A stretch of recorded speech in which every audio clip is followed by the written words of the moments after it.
There's a particular kind of fear that hits you when you realize your child is in danger.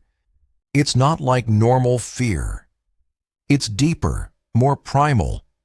It doesn't creep up on you. It grabs you by the throat, digs its claws in, and refuses to let go. That's the fear I felt that day in the park. And I still feel it sometimes when I think about what could have happened. It was a classic Dallas September afternoon.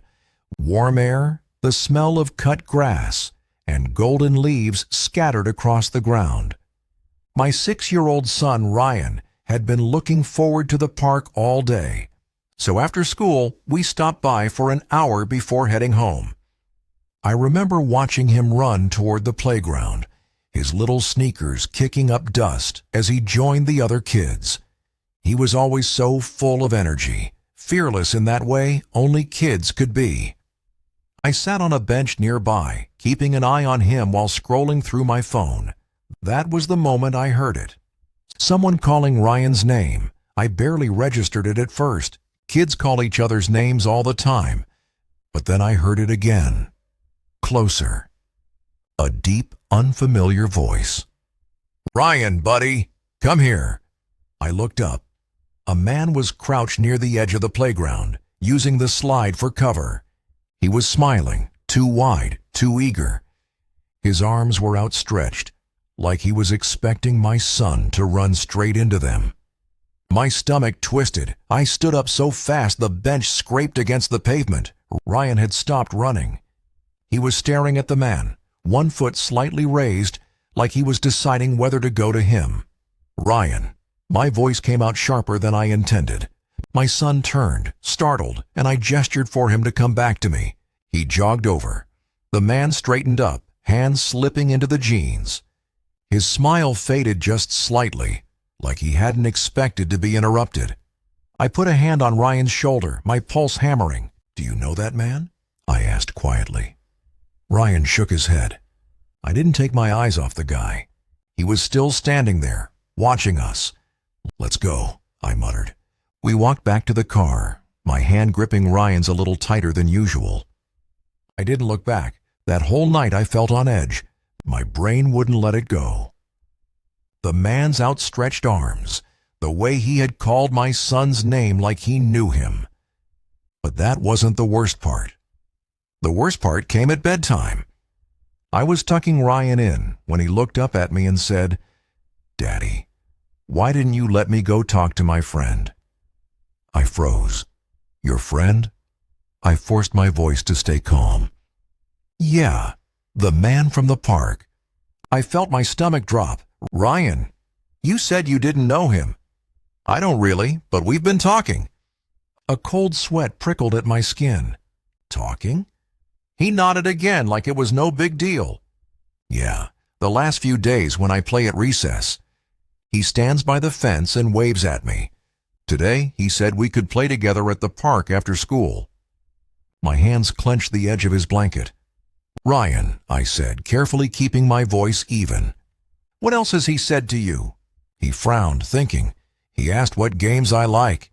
He told me I'm really cool. Oh, and he said he has a puppy at home. A really fluffy one." I felt lightheaded. Ryan must have seen my expression because his little face scrunched in concern. "Did I do something bad?" I forced a smile, brushing his hair back.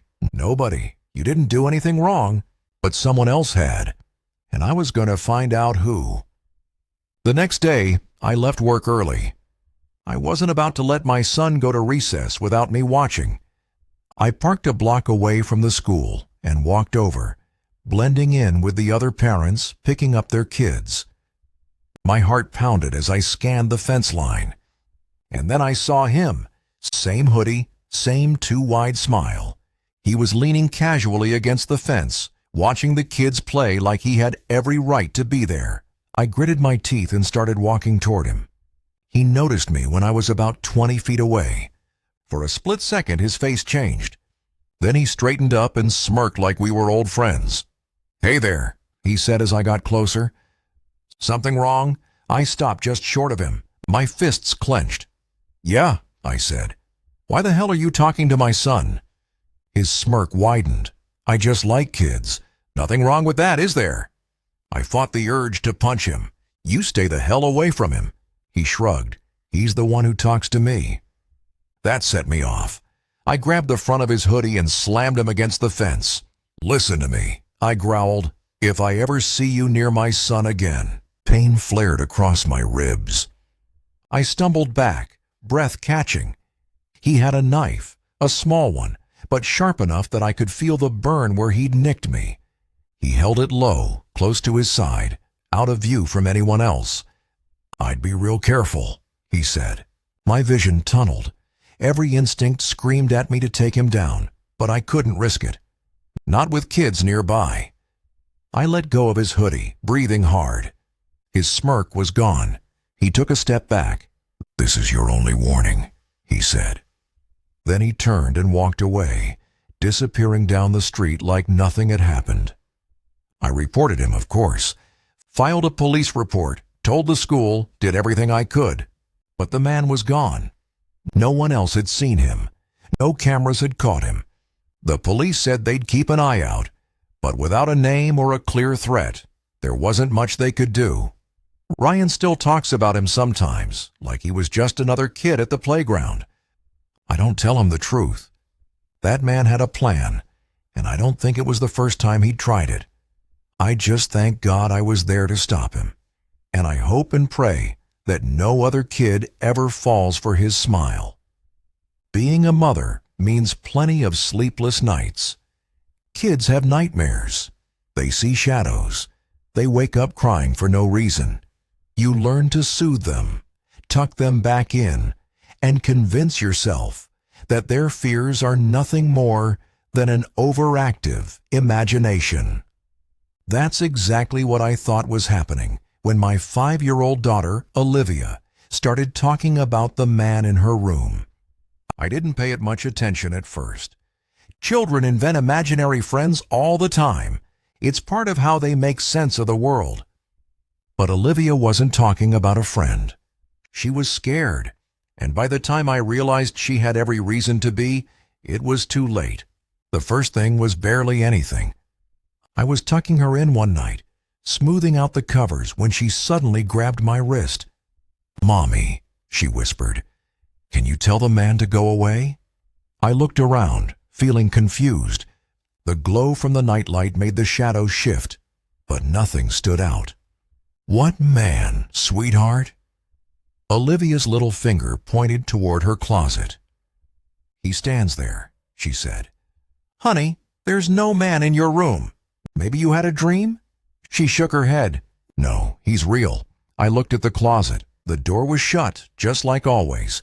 I knew checking would make her feel better, so I walked over, pulled the door open, and showed her there was nothing inside but her tiny dresses and stuffed animals. "See?" I said. "No man, just clothes and toys." But Olivia didn't look convinced. That should have been my first warning. Over the next week, she kept mentioning him. "He's watching me. He moves when it's dark. He doesn't like when I hide under the covers." Every night it was something new, but every time I checked, the room was empty. I reassured her as best as I could, left the door open, checked under the bed, even let her sleep with an extra nightlight. None of it helped. Then one night she said something that made my skin crawl. "He told me not to tell you about him anymore." My breath caught. "What?" Olivia ducked her head under the covers. "He said you wouldn't believe me." I swallowed the lump in my throat. It was just a phase. It had to be. At least that's what I told myself. A few nights later, something woke me. I wasn't sure what at first. The house was silent, except for the faint hum of the baby monitor on my nightstand. I looked at the clock, 3:12 a.m. I was about to roll over when I heard it. A floorboard creaking. I sat up, listening. Another creak. Closer this time. The hallway. I reached for my phone, checking the security app. We had cameras covering the front and back doors, plus one aimed at the hallway outside Olivia's room. I tapped into the live feed. That was the moment I saw him. A figure standing outside my daughter's bedroom. My blood turned to ice. He was tall, dressed in dark clothing.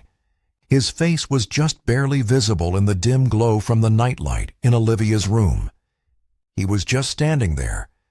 I stared at the screen, my fingers frozen over the phone. The house was locked.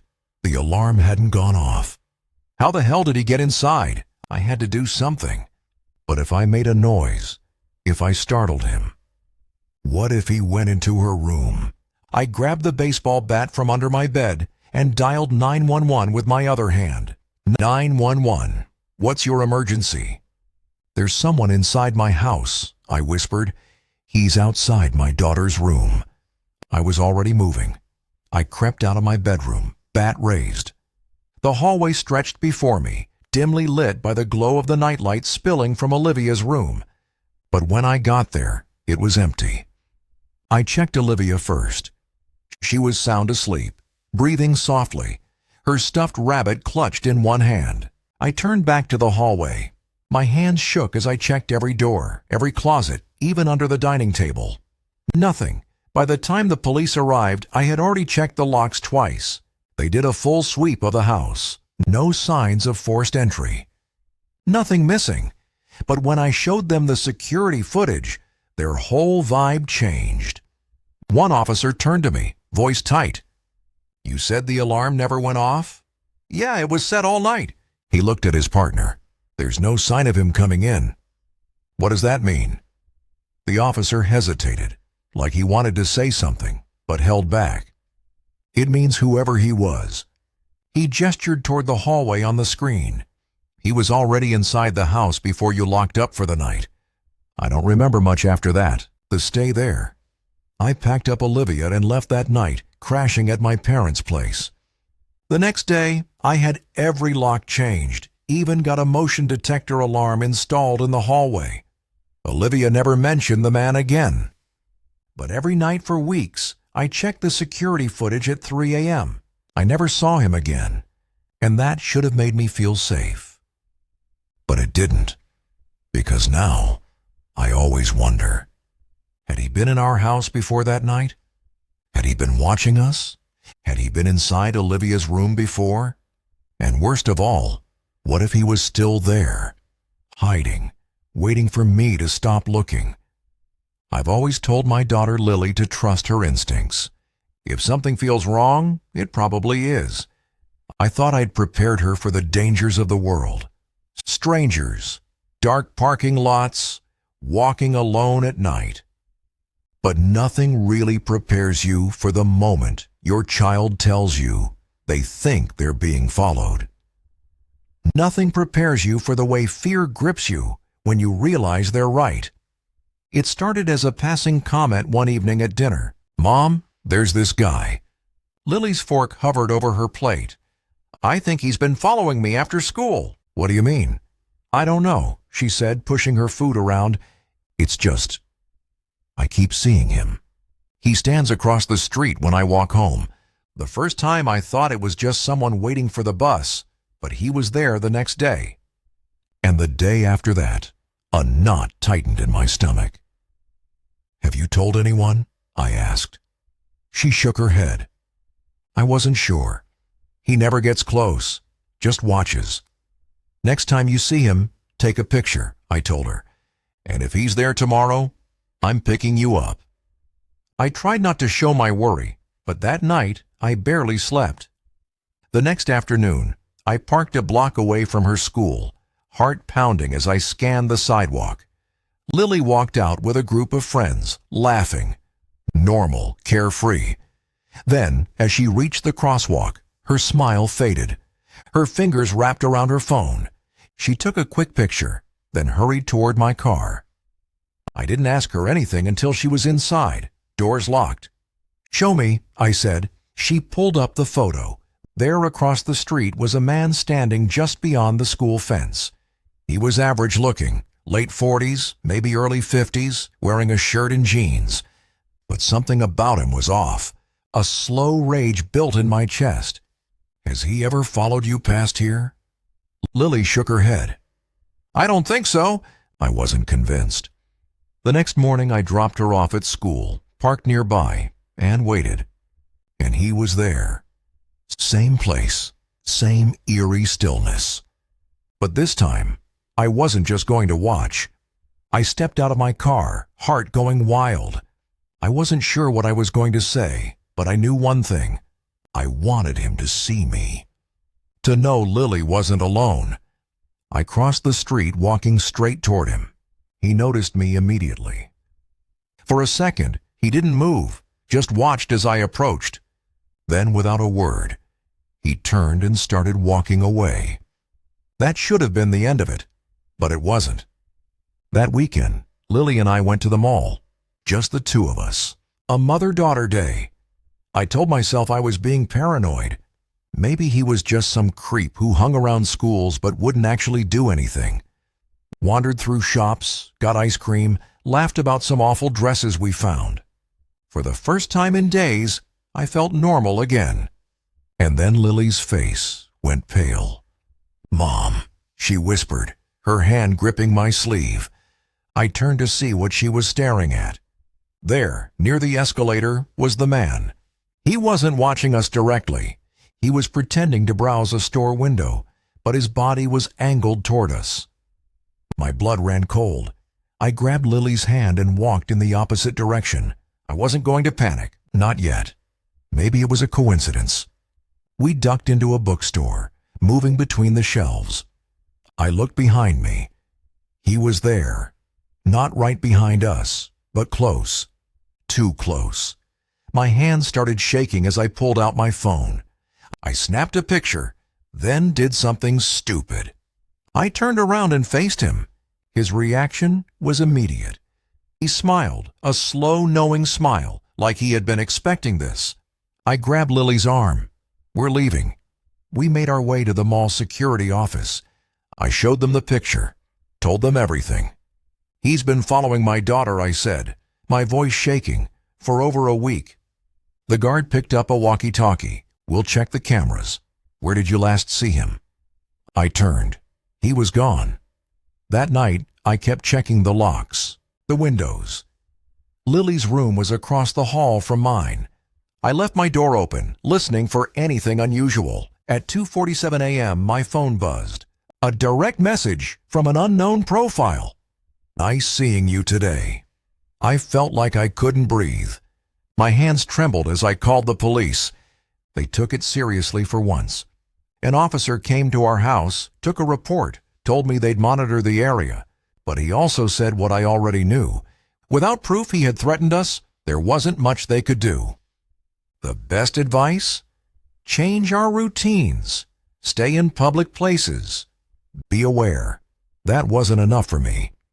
The next day, I pulled Lily out of school and kept her home. I called my brother, who lived 2 hours away, and told him everything. "Pack a bag," he said.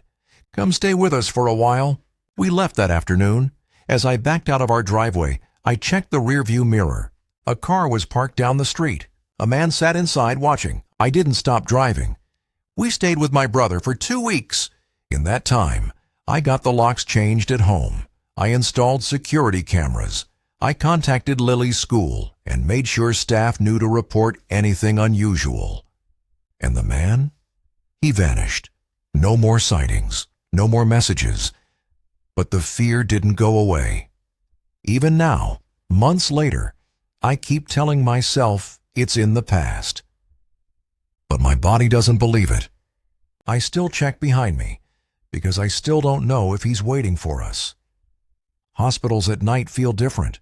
The halls feel longer, the lights buzz louder, and every little noise, every cough, every shifting curtain feels more intrusive. You learn to tune it out after a while, but sometimes things happen that remind you why people find hospitals unsettling. My name is James. I've been a nurse for nearly a decade, and I can tell you, I've seen some stuff. Patients talking to people who weren't there. Monitors flatlining only for the patient to jolt awake seconds later. But this was different. This was something I still can't explain. It was late October 2020. I was working the night shift at St. Vincent's, a mid-sized hospital in Indianapolis. The usual overnight routine, checking vitals, making sure medications were on schedule, charting notes in the dim glow of the station monitors. It was one of those nights where nothing particularly exciting was happening, which in a hospital is a good thing.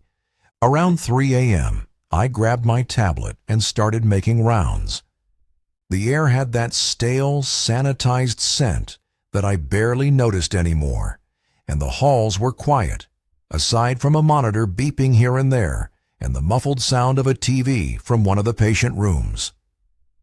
Room 308 was next. I remember pausing for a second before opening the door, though I couldn't tell you why. Just one of those random moments where your brain hesitates for no reason. Then I pushed it open. Inside, a man sat upright in bed, smiling at me. He was maybe in his late 50s, balding with a round face and tired eyes. His gown was neatly draped over him, the blanket folded just below his waist. Nothing seemed off. "Good evening, sir," I said, keeping my voice low so I wouldn't disturb any sleeping patients nearby. "Just doing a quick check-in. How are you feeling?" His smile never wavered. "Much better, thank you." His voice was soft but clear. I looked at the monitor beside his bed. Normal vitals. "Any pain?" I asked. "No, I'm quite comfortable." I nodded, noting it down on my tablet. "That's good. You need anything?" He shook his head. "No, but I appreciate you checking on me." The way he spoke struck me as rehearsed. Not robotic, not forced, but just a little too smooth. But I was tired, and at the time I chalked it up to my brain looking for patterns where there weren't any. I told him to get some rest, pulled the door shut behind me, and moved on. About 10 minutes later, I was back at the nurse's station when Helen, our head nurse, came over. "Hey, did you just check in on 308? I looked up from my charting. "Yeah, just now." "Why?" She gave me a skeptical look. "Are you sure?" I frowned. "Yeah. Older guy, bald, round face, seemed fine." Helen looked at me for a long moment before shaking her head. 308's been empty for 3 days. I let out a small laugh. "No, it hasn't. I was just in there." She didn't laugh back. "James," she said, lowering her voice, "there's no one in that room." I stared at her, my pulse kicking up a notch. "Come on," she said, motioning for me to follow. I did. We walked down the dim hallway, the walls lined with closed doors and the fluorescent lights. When we reached room 308, Helen pushed the door open. The bed was empty. Not just empty, untouched. The blankets were smooth, the monitor was off, and the whole room had that vacant, sterile feel like it had been cleaned recently. There were no signs that anyone had been in there at all. My mouth suddenly went dry. "There's no patient assigned here," Helen said, flipping through her clipboard. "Hasn't been since Mr. Gallagher was discharged 3 days ago." I stepped into the room feeling a tightness in my chest. The air felt colder than it had before. I talked to him, I murmured, more to myself than to Helen. "I checked his vitals. He answered me." Helen sighed. "You've been up too long. Maybe you walked into the wrong room?" "I didn't," I said quickly, shaking my head. She gave me a look, but didn't argue. "Come on, let's check something." Back at the station, Helen pulled up the security footage for the floor. She fast-forwarded to 3 a.m. and hit play. There I was, walking down the hall, stopping at room 308. We watched as I pushed open the door and stepped inside, but the room was empty. I stood there talking, checking vitals, writing on my tablet, all of it, happening in real time on the screen. But there was no patient. The bed was empty the entire time. I felt my skin prickle. Helen didn't say anything, just let the footage play. After about a minute, I nodded to nothing, said something, and walked out, closing the door behind me. "See," she said. I cleared my throat, trying not to let my nerves show. "Rewind it." She did. We watched again. Same thing. I entered, checked vitals, had a full conversation with no one. I gripped the edge of the desk. My hands were cold. Helen sighed. "Look, it's been a long shift. I know what I saw." She didn't argue, but she didn't agree either. Finally, she looked around, then lowered her voice. "A couple of us have noticed things on this floor at night." I turned to her. "Like what?" She shifted uncomfortably, then shook her head. "Just weird feelings, like we're not alone." I waited, but she didn't elaborate. "I'm logging this," I said finally. "I talked to someone in that room." Helen didn't stop me. I wrote up my report, detailing everything that had happened. No one followed up. No one asked for more information. And a few nights later, room 308 had a new patient, an elderly woman recovering from surgery. I checked in on her, expecting something to feel off, but nothing did. She was just a regular patient in a regular hospital room. But I haven't forgotten that night. The man, the way he spoke, so calmly, so smoothly, like he'd been waiting for me. I don't know who or what I saw in room 308 that night, but I do know one thing. Hospitals are full of people. Not all of them are alive. If these stories made you double-check your locks and question every shadow, hit that like button and share with someone who needs a reminder to stay alert. Don't forget to subscribe and turn on notifications so you never miss another terrifying tale. Have you ever experienced something that still gives you chills? Drop your story in the comments or email me. I want to hear every eerie detail. Stay safe out there, because sometimes the scariest part isn't what you see, it's what you don't. Thanks for watching, and I'll see you in the next nightmare.